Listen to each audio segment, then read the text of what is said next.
host of NFL Live and SEC Nation, and pretty much you can see her all over the place. It's Laura Rutledge. Good morning. Good morning. How are you guys? We're doing great, but what I really want to know is how much do you love our city and the Cowboys for consistently trying really hard to provide you with content? I love it. It's funny because there are people who are like, oh, wow, ESPN just only talks about the Cowboys. And that's really not true on NFL Live. But unfortunately, or maybe fortunately, depending on how you look at it, the Cowboys are always providing us headlines. And yesterday was a great one, getting the CD deal done. And we were all excited about that. But, yeah, it is funny. We do spend a lot of time talking about those Cowboys. Okay, when y'all are sitting around and preparing your show and getting ready for it, do you look at the Cowboys as a circus, a well-run PR machine, or a legitimate football organization? I think it's kind of a mixture of all those things. That's what makes them so fascinating.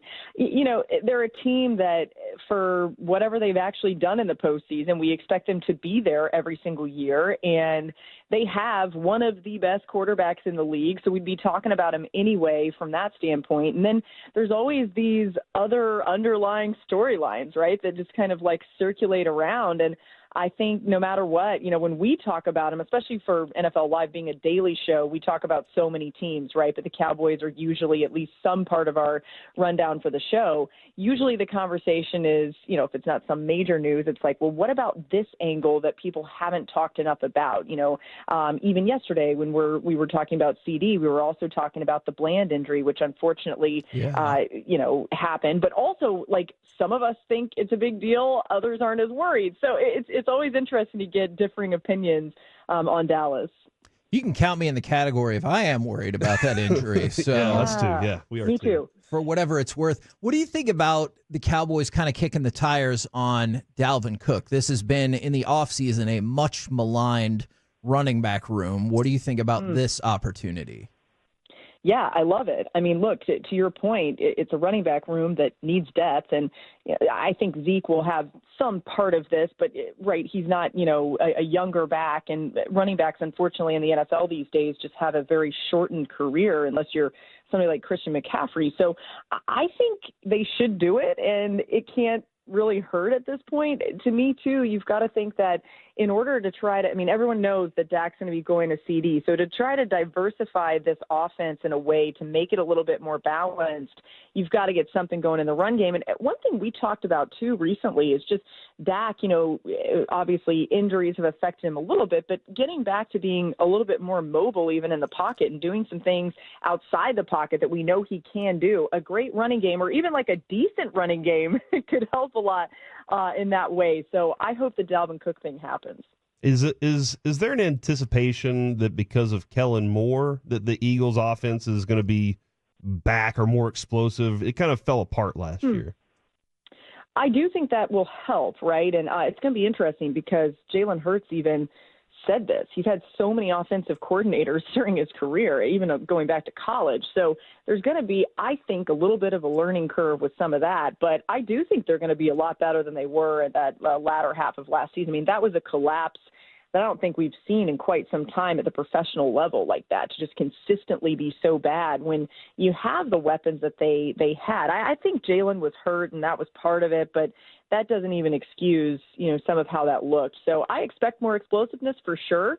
And that's another reason why the Cowboys need to make sure that they're in a better position, because that NFC East, when it comes to the Eagles and maybe even the Commanders a little bit too, yeah. I wouldn't really consider the Giants in that category, but Jaden Daniels can make some things happen. They have some weapons on that Commanders team.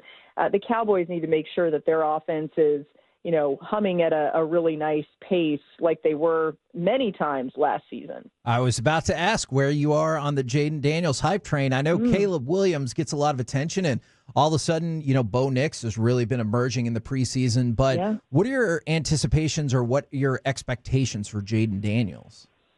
Yeah, covering him in college, I've loved him for years, and I think he is everything that we thought he was, right? And we're seeing it already play out in this Commanders offense. I realize it's just the preseason, but my goodness, he throws a pretty ball. You see some of these passes and you're like, oh my God, let me watch that again and again and again.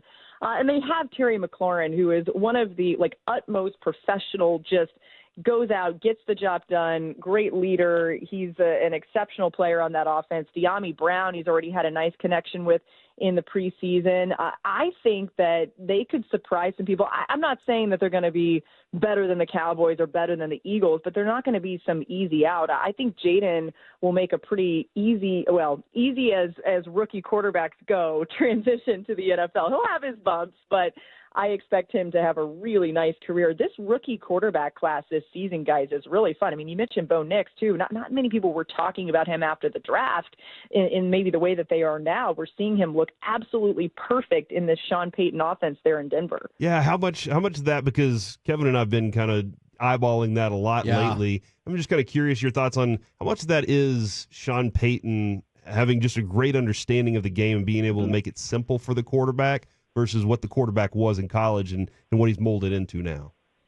Yeah, I think it's kind of some of both, right? Where Sean Payton identified Bo Nix and said, oh, yeah, this guy can run what I want to do. And then also tailored some things specifically to Bo Nix's skill set. And look, I mean, it's interesting because we've seen teams like, I don't know, this is kind of funny considering that he's actually on the team, but Zach Wilson with the Jets, you draft him because you're like, oh, he's making these wow throws in pro day, but can he actually run the offense that you want him to run? And so often at the NFL level, I think guys get obsessed with just what is incredible talent at the quarterback position, undeniable talent, but then you got to execute the offense. In this case, it looks to be perfect marriage of, hey, you know what? This guy may not have like some of those wow throws that you saw from Zach Wilson or maybe somebody else, but he can do what I need him to do, and he can do it at a very high level. I think some of his mobility, too, and the ability to use his legs is going to make an even better factor in that offense. So Sean Payton, from what I know, really liked Bo Nix for a long time. And it's funny because, some of us were like, really? Okay, well, we'll see how that goes. But I think they were so happy. They knew that he would be there for them, when they were picking. You get a little nervous after the Falcons took Penix as high as they did. But they knew that, they were the ones that loved him and he would love them back, and I think it's going to end up working out really well for Nix and for Sean Payton and that Broncos team. Talk with Laura Rutledge right here on 105.3 The Fan. Now, I realize some of the dynamics of these regular season college football games have changed with the expanded playoff, but as somebody who went to Texas A&M, after this weekend, do you think I will be optimistic or not optimistic about how this season's going to go? No, I think you're going to be optimistic. Texas A&M is good. They really are. Now, look, do I think that they're going to be absolutely a playoff team? I don't know. Some of it has to do with the schedule and who they're going to have to play in the SEC. But the fact that they're at home for this Notre Dame opener, there's so much familiarity on the Elko side with what Notre Dame's doing. There's just going to be, I think, a lot of gamesmanship that could actually play into the Aggies' hand a little bit. And they got so much talent, and I believe, and maybe I'm just drinking the Kool-Aid, but I do believe them when they say that they've worked on, I know, we're drinking this maroon Kool-Aid together. What could ever go wrong with drinking Kool-Aid? I know. Well, I believe them when they say they're going to be, better in the fourth quarter, and they're conditioning for that and things of that nature. They're like this kind of team that, when you look at the whole SEC, it's not like anybody's really talking a ton about Texas A&M nationally, but they're a team that could maybe surprise some people. I think people are focused on, other parts of the SEC and even maybe other parts in the state of Texas, right, with Texas joining. But I could just see them. They are never, and it's never an easy place to play. Let's say they beat Notre Dame, and then there's going to be a lot of conversation around that. The other thing, too, that's interesting with this expanded playoff, of course, is you've got teams that can afford a couple losses and probably still make it in, and strength of schedule, I think, could really play nicely for them when it all comes down to it. You mentioned Texas. This appears as though, especially with years back, as a playoff or bust season, and obviously their expectations might be even higher than just being in the playoff. Is that fair to say? I think it's national championship or bust for them. And listen, Steve Sarkisian's not saying that, right? He's like, can you guys stop with all? He's like pulling a Saban with the rat poison. He doesn't want any more of this positivity. Even we were there in Austin when we welcomed them to the SEC. We did a whole show around it. He was kind of trying to temper expectations even at that point. And that's before all of this preseason love really came to the forefront. But they are really stacked, and I think the thing about Texas, we saw this last season too, they're such a physical team, so they're just going to match up well in the SEC, and even in a very tough schedule, going to Michigan week 2, there's a lot that sticks out. They do host Georgia, which plays nicely for them. The other thing that is in their favor, I think, despite the fact that they're a really good team and they should be a top 5 team when it's all said and done, maybe, top 2 if we'll see how it all plays out. But their schedule helps them, right? They don't really have to go on the road in the SEC until like late October, and it's Vanderbilt.